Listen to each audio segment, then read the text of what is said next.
Magsimula na po tayo. Kung ready na po kayo, lahat ng ready na sa pakikinig ng salita ng Diyos, simigaw ng Praise the Lord! Praise God! Talagang purihin ng Diyos. Napakabuti ng Diyos. Karapat-dapat talaga siyang purihin. Okay, fasten your seatbelt. Magsisimula na po tayo at hinihiling ko po sa umagang ito, makinig tayong mabuti ng salita ng Diyos. Dahil ang Diyos po ay may ituturo sa ating mabuting bagay, no? 1 Samuel 28, 3 hanggang 25. Unang Samuel 28, 3 hanggang 25. Pero mamaya na po natin ito babasahin. Ang tema po natin sa umagang ito, marahil ngayon lang po ito maririnig. Pero ito po inilagay ng Lord sa puso ko, no? Dahil sa isang Bible study, meron po doong kapatid na nagtanong patungkol dito. So, maganda po na hindi lang po isa makaalam, kundi tayong lahat ay maunawaan natin kung ano talaga ang kalooban ng Diyos, no? Ang tema po natin ay a warning from the life of Saul, no? Isang babala mula sa buhay ni Saul. So, ito ay isang warning. Ito ay isang babala ng Diyos sa kanyang piniling hari na si Saul. At masusumpungan natin yung ating pag-aaralan sa unang Samuel 28, 3 hanggang 25. Bago tayo magsimula, magkaroon muna po tayo ng background kung sino si Saul. Sino po ba si Saul? Si Saul po ay hari ng Israel, no? Siya po ang kauna-unang hari ng Israel. Nung sa 1 Samuel 10, kung babasahin po natin yung mga chapter na iyon, naghahanap po ang mga Israelita ng hari. Ang hari nila ay walang iba kundi ang Diyos na buhay. Ang hari nila ay walang iba kundi si Yahweh. No? Pero gusto nilang gumaya sa ibang bansa na tangible ang kanilang hari. Nakikita nila, nahawakan nila, nakakausap nila ng harapan. No? So, yun po yung dinisire ng mga Israelita para bang nalungkot ng Diyos dahil siya ang naghahari sa kanyang bayan. Pero dumating ang pagkakataon na humiling sila kay Samuel ng hari. No? We want a king! We want a king! Gusto nilang gumaya sa ibang nasyon na merong haring nakakasalumuhan nila. No? So, ano ang sabi? Nanghingi sila ng isang hari. Kaya nga, ang Diyos ay tumugon sa kanilang kahilingan. Binigyan sila ng isang hari at ang haring napili at pinahiran ng Diyos ay walang iba kundi si Samuel. No? So, si Samuel ay naging kauna-unahang hari, no, ng Israel. Pinili siya ng Diyos. Ang Diyos ang tumimili sa kanya at si Samuel na propeta ng Diyos ay pinili siya ng langis. Na patotoo na siya ay God ordained to be a king. Now, sa 1 Samuel 15, so nagja-jump lang tayo, kinukuha ko lang yung pinaka-summarize, yung punto na dapat nyong malaman. So sa 1 Samuel 15, dito, sinabi ng Panginoon dahil na si Saul na ang naging hari ng Israel, meron siyang sinabi kay Saul, dahil siya na naghahari. Ito po, sinabi ni Samuel kay Saul, sinugo ako ni Yahweh upang hirangin kabilang hari ng Israel. Kaya't pakinggan mo ang mensahe ni Yahweh. So si Samuel na propeta ng Diyos ang nagsabi kay Saul na siya'y sinugo ng hari para maging ni Yahweh para maging hari ng Israel. At verse 2, ipinapasabi ni Yahweh na makapangyarihan, 1 Samuel 15 verse 2, pinasasabi ni Yahweh na makapangyarihan sa lahat, paparusahan ko ang Amalek tulad ng ginawa niya sa Israel nang ito'y inilabas ko sa Ehipto. So, may word na binigay kay Propeta Samuel para kay Saul na sinabi ni Samuel kay Saul na ikaw na ngayon ang hari, ito ang wika ng Panginoon, parusahan ko ang mga Amalesita o Amalek, ang bayang Amalek. Dahil tong Amalekita na ito ay humadlang, gumawa ng masama sa Israel na ang mga Israelita ay lumabas doon sa Ehipto. Kaya ang sabi niyang Panginoon sa kanya, lusubin mo ang Amalek at lipulin silang lahat. Ito ang usap, no? Ito ang utos na Diyos. Makinig kayo. Lusubin mo ang Amalek at lipunin silang lahat. Wasakin mo ang lahat nilang ari-arian at huwag magtitira kahit isa. Patayin mo silang lahat, babae, lalaki, mula sa pinakamatanda hanggang sa sanggol. Patayin mo rin ang kanilang mga baka, tupa, kamelyo, at asno. So, ibig sabihin, ito po ay utos ng Diyos kay Saul. Dahil siya ang hari. Dahil galit siya sa mga Amalekita, dahil ginawan ng masama ng mga Amalekita ang Israelita na kanyang bayan. Hello? Makinig tayong lahat, no? So, ang sabi niya, lipulin mo lahat. Wala kang ititira. Kahit mga hayop, mga matatanda, mga bata, lahat wala kang ititira. Why? Minsan tinanong ko to sa Lord nung nagbabasa ako ng Bible, sabi ko, Lord, bakit ganun? Bakit pinapapatay mo lahat? No? Ganun ang Panginoon, ano? So, we never question God. Alam niya ang ginagawa niya. He is a sovereign God. Alam niya kung ano ang tama at mali, no? At dumating sa akin na pinalam sa akin ng Diyos because of the sin of mixing. Lahat ng kaaway niya, pinapapatay niya dahil yung mga kaaway na yun, kung matitira, yun ang gagamitin ni Satanas para hikayatin ang mga Israelita na ilayo sa Diyos. At yun na ngayon nangyari. May mga bagay na nangyari na hindi nais ng Diyos. Kaya yung mga Israelita naging pasaway, naging matigas ang ulo dahil na-impluwensyahan sila ng mga maling tao. No? Pero hindi ginawa ni Saul yung pagpatay sa lahat ng mga Amalekita. Kundi ang sabi sa Biblia, tinira niya yung mga matatabang hayop at tinira niya yung hari na si Haring Agag. Hello, are you listening? Nakikinig po ba tayo? Okay, makinig po tayo mabuti kasi masusundan po ninyong mensahe pag pakinggan nyo to yung ating introduction po ito. So, dahil sa sumuway si Saul sa utos ng Diyos, yun sinasabi sa verse 8, nilipol na niya ang taong bayan, ngunit binihag ng buhay si Haring Agag. Hindi rin pinatay nila Saul ang magagandang baka, tupa, at lahat ng matatabang hayop doon. Ang pinatay lang nila ay lahat ng hindi mapapakinabangan. Nakikinig po ba tayo? So, ibig sabihin, sumunod po ba si Saul o hindi? Sumunod po ba o hindi?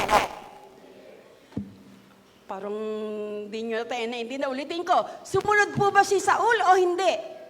Hindi. Kasi ang tawag doon ay partial obedience. Ang partial obedience is equals to disobedience. Sabi sa kanya ng Diyos, lahat lipulin mo, lahat patayin mo, pero hindi niya ginawa. Yung magagandang baka, matatabang hayop, hindi niya pinatay. At hindi niya pinatay si Haring Agag na hari ng mga Amalekita.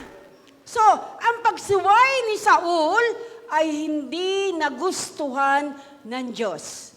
Sabihin nga natin lahat, ang pagsuway ay hindi magugustuhan ng Diyos. 1, 2, 3. Ang pagsuway ay hindi magugustuhan ng Diyos. Kaya nga hindi niya nagustuhan ang ginawa ni Saul. Dahil sumuway siya sa utos ng Diyos. No? Kaya alam nyo, nung una pa man, pagkatapos nito, nakahanda ang Diyos na palitan si Haring Saul. Kaya nga sa 1 Samuel 16, ang pinili niya na magiging kapalit ni Saul, inutusan niya si Samuel na pahiran ang anak ni Jesse na ang pangalan ay David. Sabihin natin lahat, David. So, nung oras na yon, kahit nakaupo pa si Saul sa trono, pinahiran ng langis ni Samuel si David para maging bagong hari ng Israel. Gayunpaman, kahit hindi pa siya officially na uupo ng trono, nagpatuloy pa rin siya na mag-alaga ng tupa. Hindi niya pinersa, kundi hinayaan niya na ang kalooban ng Diyos ang masunod. No? So, ano nangyari? Dahil wala na kay Saul ang presensya ng Diyos, dahil papatuloy siya sa kasalanan, nang sila ay hamunin ng mga Pilisteo na labanan ng kanilang great one. Walang iba kundi si Goliath, yung higante. No? Ang sabi ni Goliath, sino lalaban sa akin? Magbigay ka sa tao na lalaban sa akin. At kung matalo nyo kami, maglilingkod kami sa inyo. Pero kung matalo namin kayo, aalipinin namin kayo. So yun, walang lumabas kahit isa, lahat takot kay Goliath. Kahit ang hari ay natakot. Pero nang makita ni David at marinig niya na sinusumbatan nitong si Goliath, pinahihiyan ni Goliath ang Diyos ng Israel, ang Diyos na kanyang pinaglilingkuran. Listen, mga kapatid, ang tunay na Kristiyano, hindi niya matitiis pag may mga taong lumalait sa kanyang Diyos. Amen? Amen po ba? Hindi matiis ni David, nalilalait ang kanyang Diyos at ang kanyang bayan. Kaya ang sabi ni David, ako ang lalaban sa kanya. Isang napakaliit na bata. Kabataan pa lang si David ng oras na yon. Wala siyang alam patungkol sa pakipagbaka. Pero sabi niya, ang nasa akin ay higit na makapangyarihan kaysa sa kanya. Amen po ba? Mga kapatid, listen. Ang Diyos na nasa atin ay higit na makapangyarihan kaysa mga problema, kaysa sa sakit at karamdaman, kaysa sa mga bagay na atake ng kaaway na dyablo sa ating mga buhay. Tama po ba? Tama po ba? Makapangyarihan po ba ang ating Panginoon? Palakpakan po natin ang ating Diyos. Hallelujah! Ano po ang sabi? Greater is He. Sabi sa 1 John 4:4, greater is He who is in us than He who is in the world. Mas makapangyarihan siya na nasa atin kaysa sa mga sakit at karamdaman, kaysa sa mga problema, kaysa sa mga pagsubok, kaysa sa mga circumstances na hindi maganda. Mas makapangyarihan siya na nasa atin sapagkat ang nasa atin ay Diyos na mga Diyos, Panginoon ng mga Panginoon, Hari na mga Hari. Walang iba kundi ang ating Panginoong Hesukristo. Amen! Praise the Lord! Hallelujah! So, sa madaling salita, alam natin na istoryang ito, napagtagumbayan ni David si Goliath. Napatay niya, napugutan niya ng ulo, bumagsak si Goliath. At nung araw na yon, natuwa ang mga Israelita, pinagbunyi nila ang pagkatagumpay. Hindi sila napunta sa pagkaalipin, kundi sila po ay nagwagi laban sa mga Pilisteo.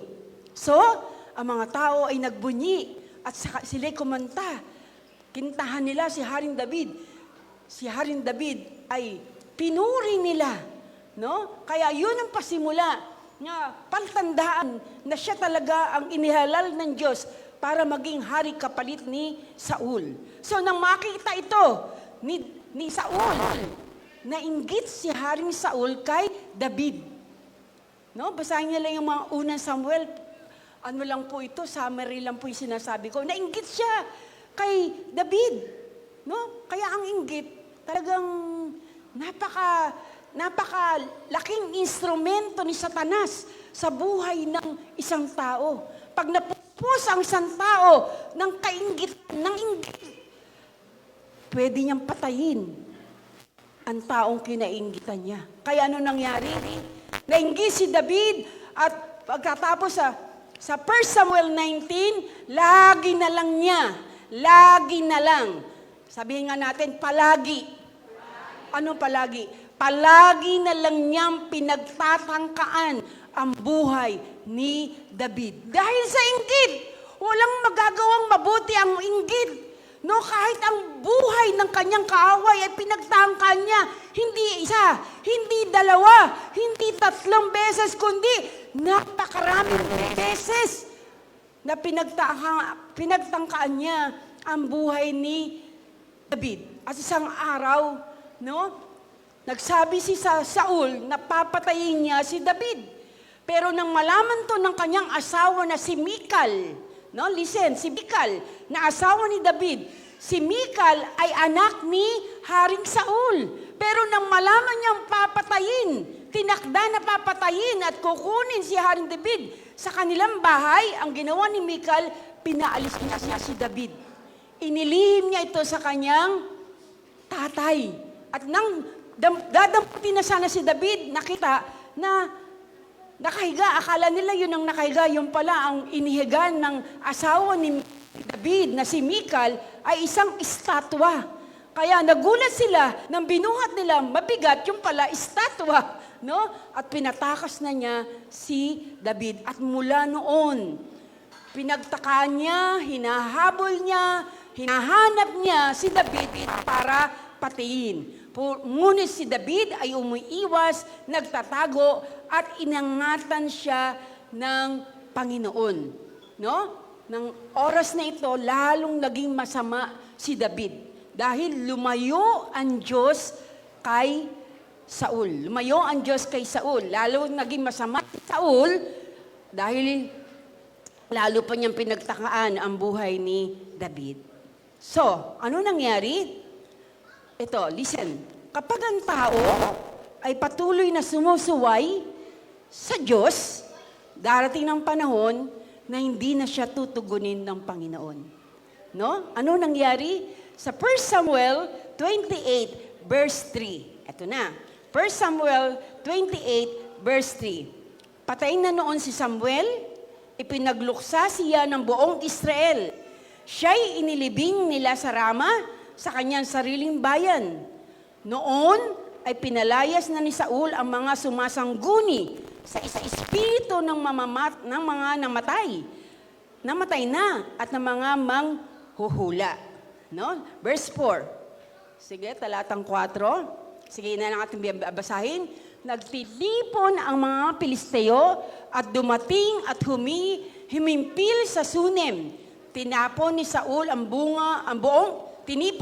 ang buong Israel at siya humimpil sa Giboa. Verse 5. Nang makita ni Saul ang hukbo ng mga Pilisteo, siya'y natakot at ang kanyang puso ay lubhang nanginig. No? Verse 6. Okay, talatan 6. Basahin po natin, sumunod po kayo. 1 to 3. Nang sumangguni si Saul sa Panginoon, hindi siya sinagot ng Panginoon, maging sa pamagitan ng panaginip, ni sa Urim, ni sa pamagitan man ng mga propeta. Okay, so, natakot itong si Saul nang siya ay lulusubin ng mga Pilisteo, ng kanyang mga kaaway. So, anong ginawa niya? Kasi ang mga hari nun, sumasangguni sa mga propeta kumakausap sa Panginoon dahil ang Diyos, ang Panginoon niya. So anong nangyari? Sumangguni siya sa Diyos, pero anong sabi sa verse 6? Hindi siya sinagot ng Panginoon. Hello? Hindi siya sinagot ng Panginoon. Maging sa panaginip man, maging sa mga propeta man. Wala silang narinig na anuman. No? So, alam natin, dati siyang hari. Alam niya na pag kinausap niya ang Panginoon, hindi pa siya nagkakamali, hindi pa siya nagkakasala sa Diyos. Tinutugon siya ng Panginoon. Pero sa oras na ito, wala siyang narinig na anuman. No? So, bakit kaya hindi siya diniling ng ating Panginoon? Dati siyang pinili ng Diyos, ngunit paulit-ulit na siya'y sumusuway sa Diyos. Take note, paulit-ulit na sumusuway siya sa Panginoon at walang nagbabago sa buhay ni Saul. Take note, ano dahilan ba't di siya pinapakinggan ng Diyos? Paulit-ulit ang kanyang pagkakasala sa Diyos at walang pagbabago sa buhay ni Saul. Alam nyo, tayo, minsan nagkakamali tayo eh. Nagkakamali tayo, nagkakasala. Sino dito yung nagkakamali at nagkakasala? Pero pag tayo humingi ng tawad sa Diyos, pinapatawad tayo ng Panginoon. Amen? Pero gusto ng Diyos, nagbabago tayo. Nagbabago ka. Kung may humingi kang tawad sa Diyos, at alam mo yung kasalanan yun, hindi ka lugod-lugod sa Diyos, papatawarin ka. Pero gusto ng Diyos, magbago tayo. Nagbabago tayo. Amen po ba? Amen. Pero si Saul, paulit-ulit na sumusumay siya sa Diyos at walang pagbabago sa kanya. Kaya ng oras ng krisis, eto na yung krisis. Dumating yung mga Pilisteo, lalabanan sila. At gusto niya na humingi ng tulong sa Diyos. Diyos ko, ano po ba, magwawagi po ba kami? Mananalo po ba kami? Pero wala siyang narinig ni Haniho sa Diyos. At wala siyang malapitan na propeta. Ni sa panaginip man, hindi siya binigyan ng direksyon ng Diyos. Hello? Kaya ng oras na yon, hindi na siya kinausap ng Diyos. At sa verse 7, eto po, listen, makinig tayo sa verse 7. Ano sabi sa talatang 7? No? Ayan, basahin po natin. 1, 2, 3. Nang magkagayoy, sinabi ni Saul sa kanyang mga lingkod, ihanap niyo ako na isang babae na sumasangguni sa mga espiritu upang ako'y makapunta at makapagsangguni sa kanya. At sinabi sa kanya ng kanyang mga lingkod, may isang babae sa Endor na sumasangguni sa mga espiritu. So ano nangyari? Dahil hindi na siya kinakausap ng Diyos, wala nang tugon ang Diyos sa kanyang mga panalangin at hilingan, ang ginawa nitong si Saul, sumangguni siya sa witch, sa isang mangkukulam, sa isang sumasangguni sa masasamang espiritu. Hello? Makikita po natin sa umagang ito kung gaano kabigat ang kasalanang pagsangguni sa mga masasamang tao na kagaya nito. No? Okay. So, lumapit si Saul sa bawal na paraan. Sabi sa verse 7, sundin natin, talatang 7. Sabi dito, dahil dito, inutos niya sa kanyang tagapaglingkod na ihanap siya ng isang babaeng kumakausap sa espiritu ng namatay upang siya tanungin. Okay, listen. Meron na po ba kayong karanasan na sumuguni kayo sa mga taong patay na? Makinig kayo.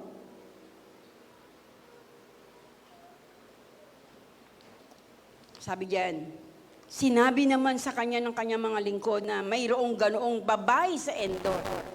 Verse 8, nagbalat kayo si Saul, isinama ang dalawa niyang tagapaglingkod at sila'y lumakad. Gabi na nang dumating sila sa Endor, sinabi niya sa babae, tingnan mo nga kung ano ang magiging kapalaran ko. Sabi ni Saul, sabi sa babae, sa witch, sa mangkukulam. Ang sabi niya, tingnan mo nga kung ano ang magiging kapalaran ko. Kausapin mo ang espiritu ng sino mang sasabihin ko sa iyo. Ibig sabihin, naging medium tong babae. Sabi, tawagin mo kung sino yung espiritu ng taong patay na. Nasasabihin ko sa iyo. Tawagin mo siya.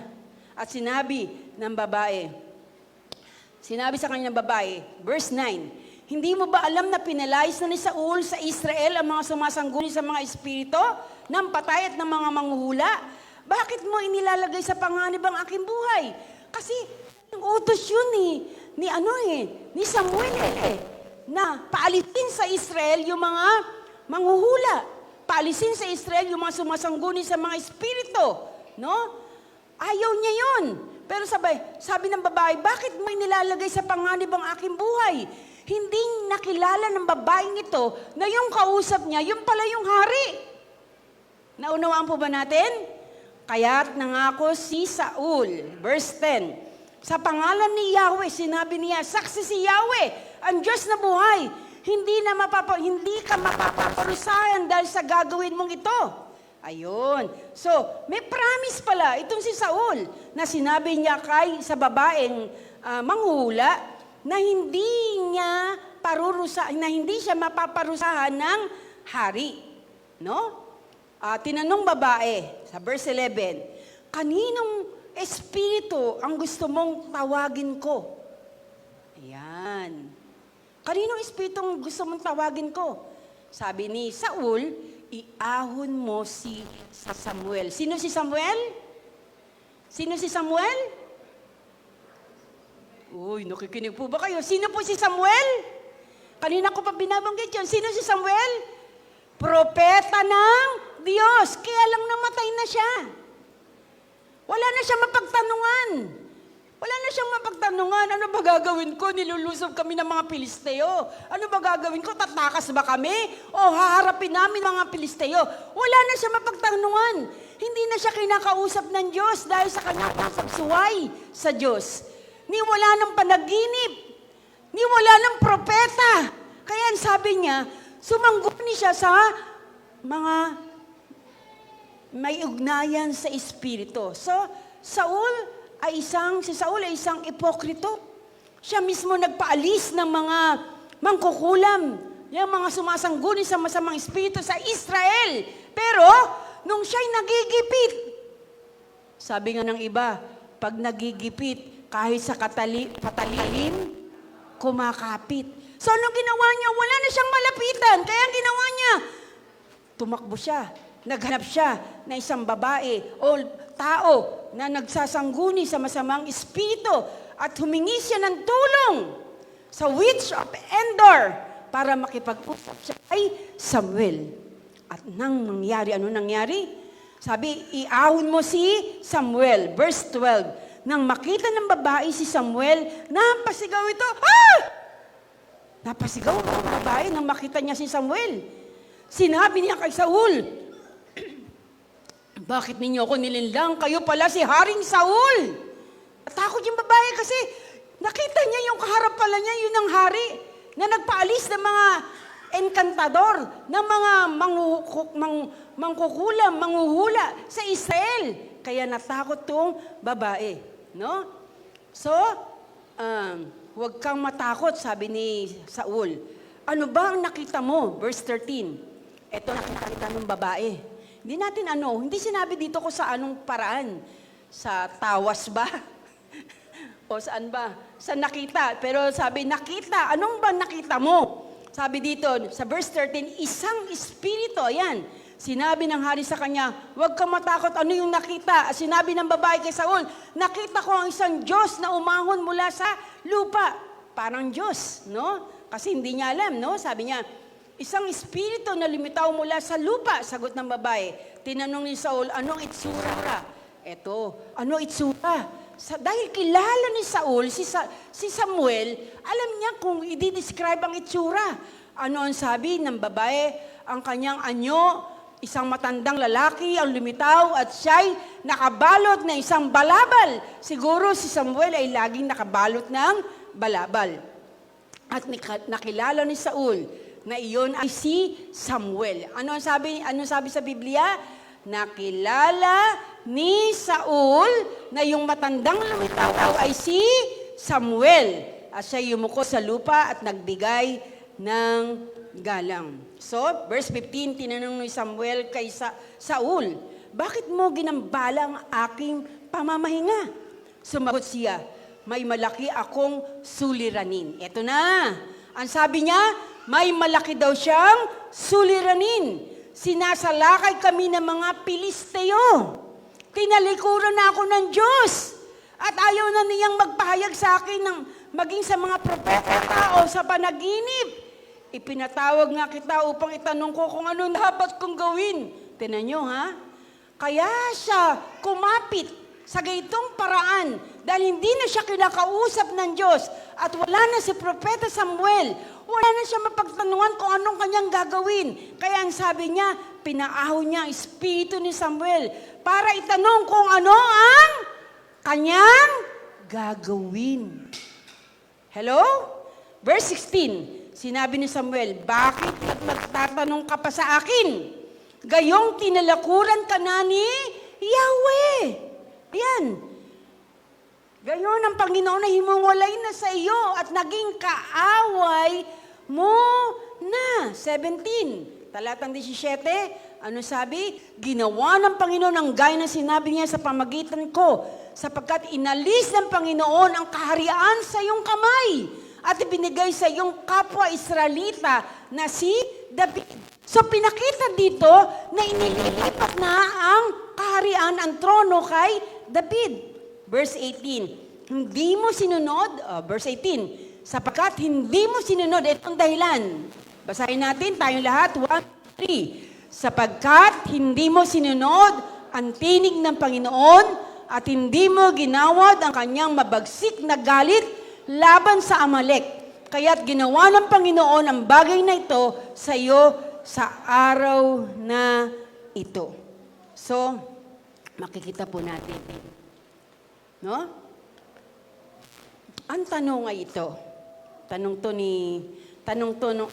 sa akin sa Bible study ng isang kapatid. Ano sabi diyan? Si Samuel ba talaga 'yon? 'Di ba nakita ng babae yung lumitaw? Ang tinawag, sino yung tinawag? Kaninong espiritu yung tinawag? Kay Samuel, propeta Samuel. At lumitaw ba si Samuel? Sabi sa Bible, lumitaw ba? Lumitaw. Tama? Lumitaw. No? Nagulat pa nga yung babae. Ano daw ang anyo ng lalaki, matandang lalaki na may balabal. So ang tanong, si Samuel ba talaga yon? Pangalawang tanong, kung saan Samuel yon, bakit pinayagan ng Diyos? Okay. Sasagutin muna natin tanong, marami kong gustong sabihin sa inyo patungkol dito. Pero sagutin mo muna natin tanong. Una, totoong si Samuel yun. Sabi ng Biblia eh. Biblia na may sabi. Di ba? Totoong si Samuel yun. Bakit pinahintulutan ng Diyos? Pinahintulutan ng Diyos para sa tiyak na layunin. Ano yung dahilan? Bakit pinayagan ng Diyos? Alam natin masama nito tumatawag sa mga patay. Tama? Ano term doon sa mga kabataan na tinatawag ang patay? Spirit of the glass. Masama ang maglaro ng spirit of the glass. Masama tawagin ang mga taong patay na. Pero ito, exemption. Bakit? Dahil pinahintulutan ng Diyos para sa tiyak na layunin. Ano yung layunin? Ano yung dahilan? Ang teksto ay diretsong nagsasabi na si Samuel ang lumitaw. Verse 12, 14, at 15. At ang mensahe ng Espiritu ay tumpak. Ano po yung mensahe ng Espiritu ni Samuel? Yung prophecy. Pag sinabing prophecy, yung mangyayari sa hinaharap ayon sa kalooban ng Diyos na hindi ito pabor kay Saul. Tandaan po natin, walang kapangyarihan ang mga mangkukulam, ang mga manghuhula na tawagin ang patay. Ulitin ko, walang kapangyarihan ang mga mangkukulam o ang mga, medium o yung mga manghuhula na tawagin ang patay. Wala silang kapangyarihan. Sabihin nyo, Pastora, bakit nung isang araw pumunta ako sa manghula? O nung nakaraang taon, pumunta kami sa manghula, may lumitaw nagsalita Di ba? Tandaan nyo, hindi yung taong hiniling nyo na tao, o hindi yung taong kumausap sa inyo, yun inyong mahal sa buhay. Sige na nga, ilabas mo na yung espiritu ni Lolo ko kasi may tatanong ako, bakit ganun? Yung partihan ng lupa namin, hindi ako nasama. Yan. No? Kaya ang sasabihin, ilita mo nga ang ng lolo ko. Nagsalita lolo ko talaga yun Hindi yun lolo nyo. Hindi yun espiritu ng namatay nyong lolo. Sino yun? Listen. Yung nagsalitang yun, ang tawag doon ay familiar spirit. Yun yung mga espiritong masama na laging pumapaligid sa taong namatay na. Yung buhay pa sila. Kaya gayang-gaya nila yung galaw, gayang-gaya nila yung salita, pati yung kanilang boses. Hello? Ganun-ganun ang boses sa lolo ko yun Maraming pwedeng gawin si Satanas para mapabilib niya tayo. Mapabilib niya tayo sa kanya. Pero tandaan nyo, hindi yun yung espiritu ng inyong mga mahal sa buhay, kundi ang tawag doon, familiar spirit, evil spirit yon. At kung nakikipag sa masamang espiritu, ang kausap nyo ng oras na yun ay diablo. Kaya wag na wag nyong gagawin yung spirit of the glass. Ngayon, bakit ginawa ng Panginoon? Na pinayagan niya na yung witch of Endor ay inahon ang totoong espiritu ni Samuel. Alam natin na ang ating Panginoon ay sovereign God. Makapangyarihan Diyos, lahat ng bagay kaya niyang gawin. Pero sa bagay na ito, ginawa ito ng Diyos hindi upang maniwala tayo sa okultismo, kaya ito ginawa ng Diyos upang isakatuparan ng kanyang layunin at ipaalam niya ang judgment niya kay Saul. No? So, ito ay isang exception. Hindi ito sumusuporta ang Diyos sa gawain pakipag-naig o pakipag-usap sa mga patay. Kundi ang layunin ng Diyos ay parusahan niya si Saul at ipakita niya na naiwalay na siya sa kanya. So, therefore, naniniwala tayo si Saul yun o si Samuel yun. Ang Diyos nagbigay sa kanya ng pahintulot at pagkakataon, hindi bilang pagsang-ayon sa okultismo, kundi bilang paghuhukom kay Saul. Okay? Maliwanag po ba? Maliwanag po ba? Maliwanag po ba? Okay. Ano ang aral na makikita natin dito sa kasaysayang ito? Number 1, unang aral, kapag tinanggihan natin ang Diyos paulit-ulit, darating ang panahon na hindi niya tayo sasagutin. Yan. No? Pag paulit-ulit tayo sumusuway sa Diyos, tatawagin mo siya pero hindi na siya sasagot. Kaya dapat, kung meron tayong pagsuway sa Diyos, pagsisihan natin. Tama? At kung pagsisihan natin ng tapat, papatawarin tayo ng Diyos. At gusto ng Diyos, magbago tayo.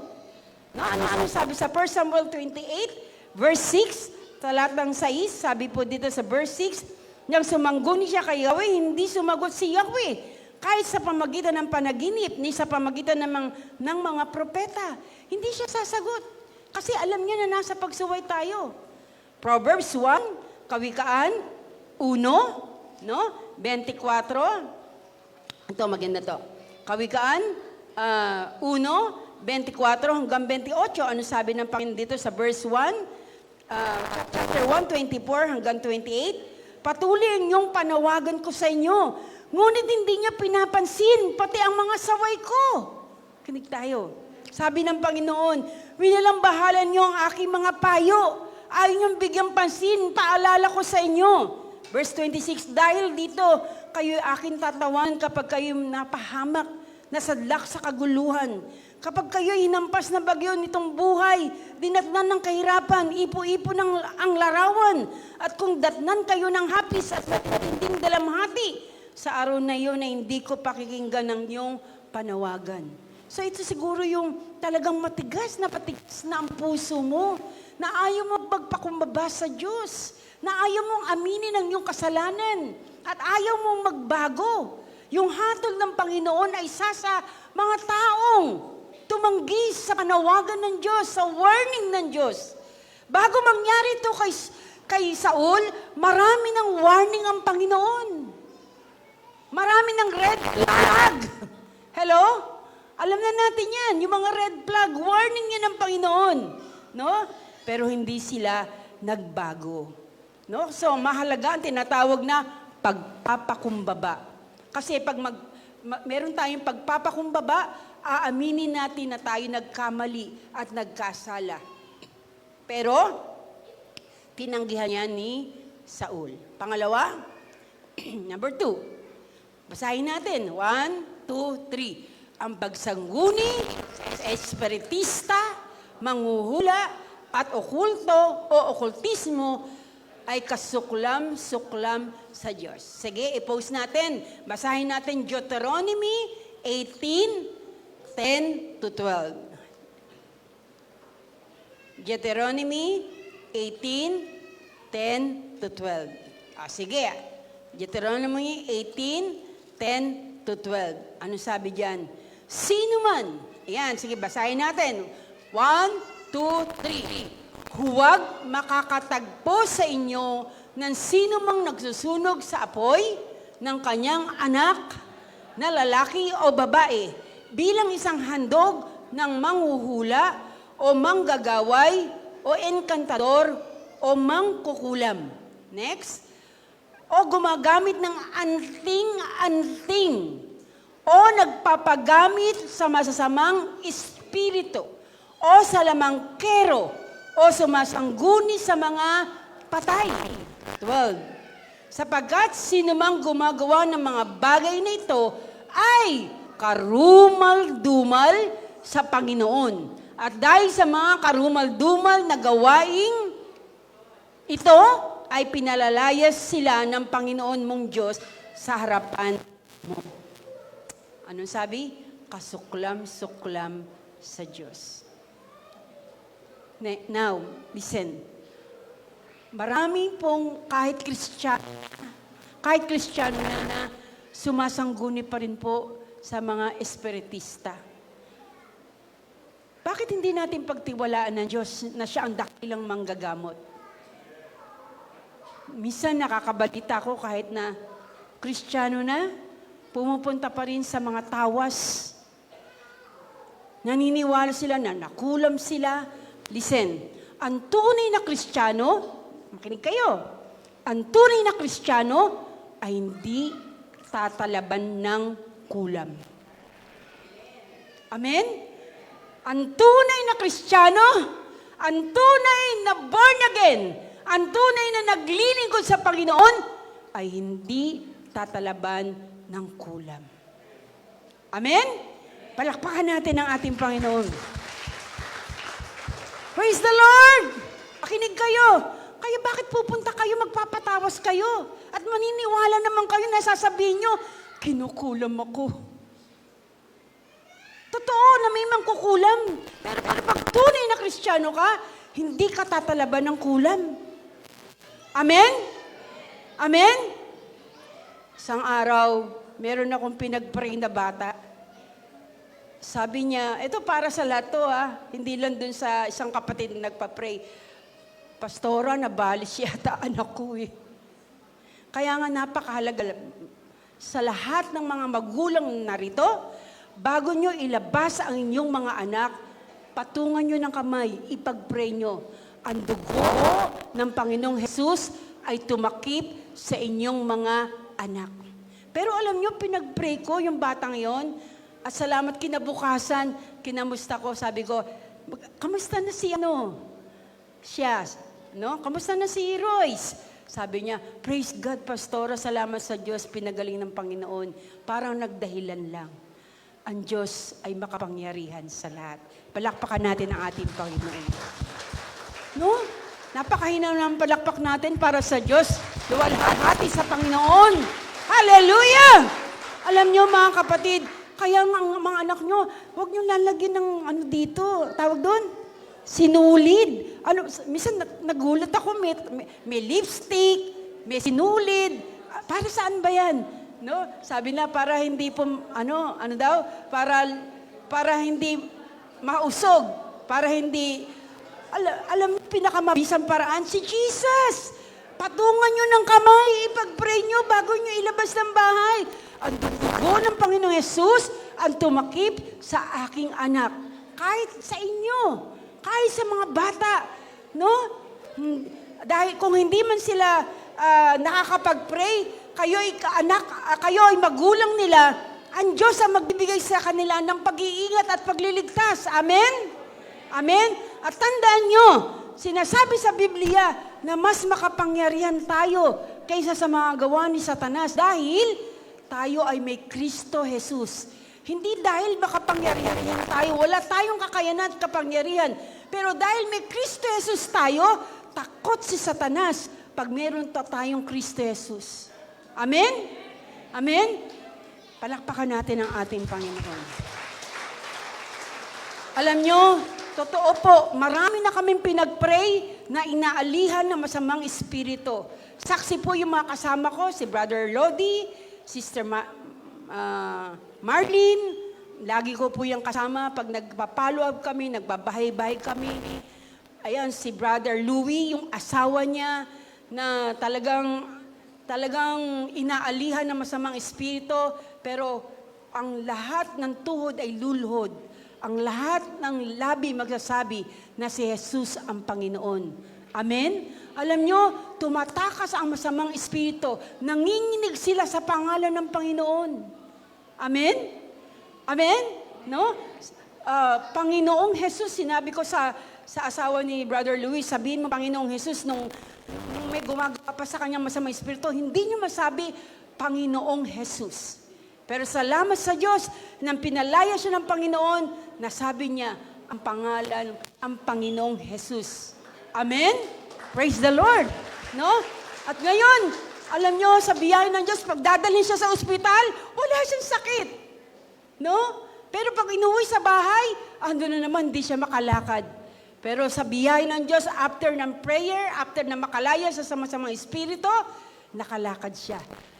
Natatakot yung mga anak niya. Sabi niya, Pastoro, wag po kayong aalis. Pag hindi pa po nawawala yung masamang espiritu sa nanay ko. Kasi sabi ng mga anak niya, wag po kayong aalis. Kasi po, sabi po ng nanay ko, sasakalin daw niya kami, papatayan niya kami lahat pag kami ay natutulog. So nakakaanong umalis, ano? Inabot kami 2 oras mahigit na mag-pray at mag-cast out ng masamang espiritu, pero walang kapangyarihan na luluhod sa pangalan ng Panginoon. Amen? Meron din kami pinag-pray ni Brother Lodi dito sa Matatubig. Magbibigti na eh. Nang dumating kami, andun na yung lubid eh. Ayaw kami papasukin, ayaw papasukin. Yung mga mahal niya sa buhay, magbibigti na. Pero salamat sa Diyos, sa biyaya ng Panginoon. Saksi si Brother Lodi, no? Dahil nakita niya yun. Pero nung kinausap ko yung babae, at nahimasmasan siya, alam niyo po ba? Dati lumalakad kung saan-saan nakakarating. Pero salamat sa Diyos, mga kapatid, na wala sa kanya espiritu ng, ang tawag doon, yung espiritu ng suicide. Ang suicide ay isang espiritu. Kung meron kayong alam na magpapakamatay, magsi-suicide, ang alisin nyo sa kanya, ipag-pray nyo sa kanya, ang espiritu ng suicide ay winawasak ko sa kanyang buhay sa pangalan ni Jesus. At ngayon yung babaeng na yon, matino na. At nagbalikan na sila ng kanyang asawa. Dahil yun ang dahilan. Dahil sa galit, sa inis, pinasukan siya ng masamang espiritu, kaya gusto niyang magpakamatay. Totoo, sabi sa Biblia, si Satanas ay pumaparito upang magnakaw, pumatay, at pumuksa. Amen? Palakpakan po natin ang ating Panginoon. Now, marami mga tao ngayon ang lumalapit sa mga albularyo, manghuhula, tarot reader, horoscope, naniniwala sa kanilang bituin, sa zodiac sign, para sa guidance. Tandaan nyo, ang lahat ng ito ay hindi galing sa Diyos. Huwag kayong maniniwala doon. Tama? No? Ang tunay na pag-asa, no? At ang tunay na guidance ay nagmumula lang sa Diyos at sa kanyang mga salita. Amen? So kung gusto mo ng gabay at patnubay, basahin mo ang Biblia. Huwag mong basahin ang horoscope mo araw-araw.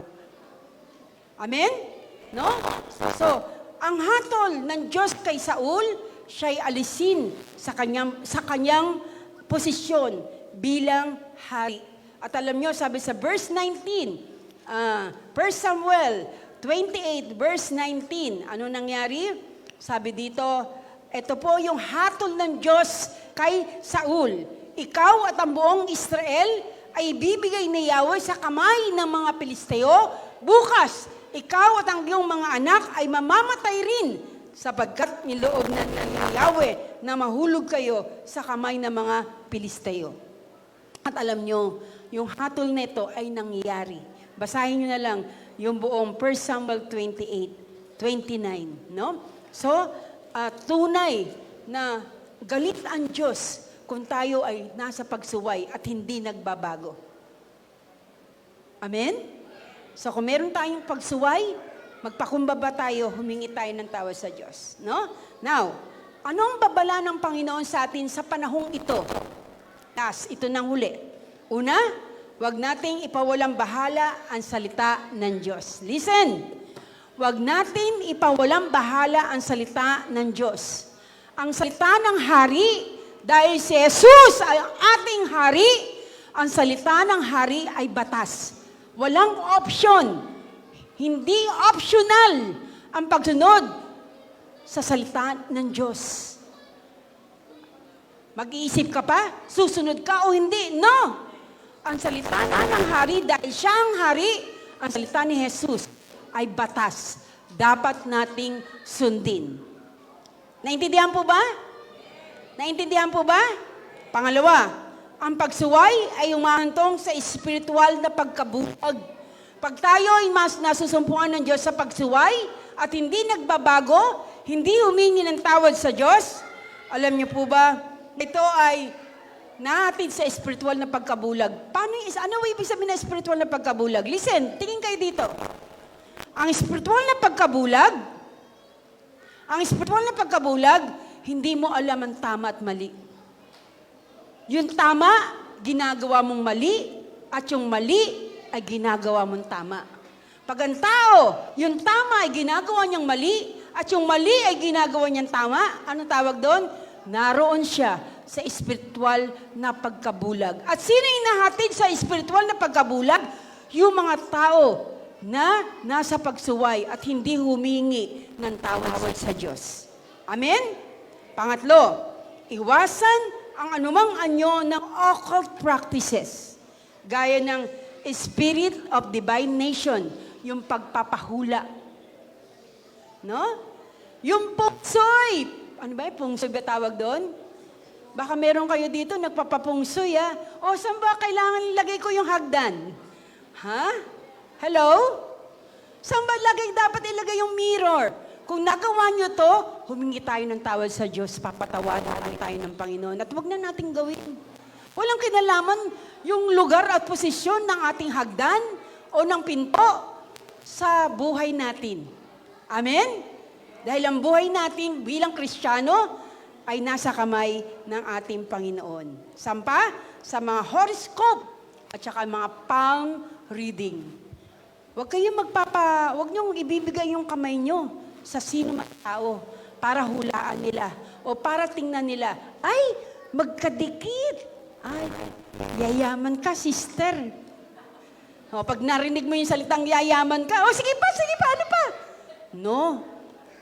No, yung isang kapatid, kaya pinasukan siya ng masamang espiritu dahil ibinigay niya ang kanyang palm, ang kanyang kamay, pinicturean niya at sinend niya doon sa babaes na ang pangalan ay Nanay Siling, ganon, at hinulaan ang kanyang kamay sa cellphone lang. Wag. Amen? No? Sa mga horoscope, wag po. Acts 16, verse 16. Sasaysayin ko na lang, pero basahin niyo sa inyong bahay yung Acts 16:16. Na meron isang babaeng dito na sunod ng sunod kay Pablo at kay Silas. At alam niyo po ba, ginugulo niya ang ministry ni Pablo at si Silas. At nakita ni Pablo at Silas na ang babaeng ito ay merong espiritu ng panghuhula. No? Kaya sabi dito, eto, verse 16. No? Pumunta sa Pook Dalanginan, isang araw, nasa lubong namin isang batang babaeng alipin. Sinasapian siya ng masamang espiritu, kaya siya nakapanguhula. So, sino yung nanguhula? Sinasapian ng ano daw? Anong klaseng espiritu? masamang espiritu, kaya siya nakapanguhula. At yung babaeng ito, sinaway ni Pablo at ni Silas. Yung mga espiritu sa babaeng ito, pinalaya nila yung babae at nang makalaya. Yung may hawak sa kanya, wala nang pinagkakakitaan. Alam niyo kung dahilan? Pera lang din eh. Para magkaroon siya ng pagkakakitaan, ginamit nila, binigyan nila ng masamang espiritu yung babae para makapanghula. Kaya huwag kayong maniniwala sa mga hula-hula. Sila ay sugo ni Satanas. Tama po ba? Tama po ba? Tama po ba? So, pang-apat, ang kaligtasan ay kay Kristo Jesus lamang. Siya ang ating tagapamagitan, hindi ang patay. Siya lang ang nakakalam ng ating hinaharap. Yan po nakasulat sa Isaiah 46, verse 10. Ang Diyos lamang nakakailam ng simula at wakas. No? Kaya sa Diyos lang tayo maniniwala. Siya nakakaalam ng ating mga buhay. No? So, hindi sa mga manghula. At panglima, panghuli, layunin ni Satanas na linlangin ang tao. Ibaling ang pagtitiwala saan? Sa mga kapangyarihan ng tao at masasamang espiritu at ilayo tayo sa Diyos. Yun ang purpose ni Satan. Para wag tayong sumampalataya sa Diyos. Tama po ba? Para iligaw tayo yung ating paniniwala. Gusto niya, nasampalatayanan natin siya. Ay, nagpapagaling din naman. May nakausap nga ako, Pastora, alam mo, ginagamit din niya yung pangalan Jesus. Kaya nga, alam niyo, dito sa harapan, binuo natin, hindi Jesus lang. Kasi marami rin naman pangalan Jesus eh. Meron tayong isang kapatid, Jesus ang pangalan. Hello? Pero nag-iisa lang ang Jesus Christ. Sabi natin, Jesus Christ. So, Kristo na Panginoon. Hindi yan mababanggit ng dyablo na si Jesus ay kanyang Panginoon. Dahil marami din pangalang Jesus. Pero ang pinakamahalaga, Jesus Kristo na ating Panginoon. No? So, anong conclusion natin? Habang may panahon, lumapit tayo sa Panginoon. No? Kung ikaw ay napalayo sa Kanya, no? At nagawa mo yung mga bagay na ito, nakasuklam-suklam sa Kanyang harapan, ang pintuan ng biyaya ng Diyos ay bukas pa rin hanggang sa mga araw na ito. Isaiah 55:6-7, hanapin ninyo ang Panginoon habang siya'y matatagpuan. Siya'y tawagin habang siya'y malapit. Si Jesucristo lamang ang tunay na Panginoon, na siya ang pinakadakila at makapangyarihan sa lahat. Lagi tayong umasa sa Kanya, magtiwala sa Kanya, dahil siya ang Diyos na makagagawa ng lahat ng bagay. Amen?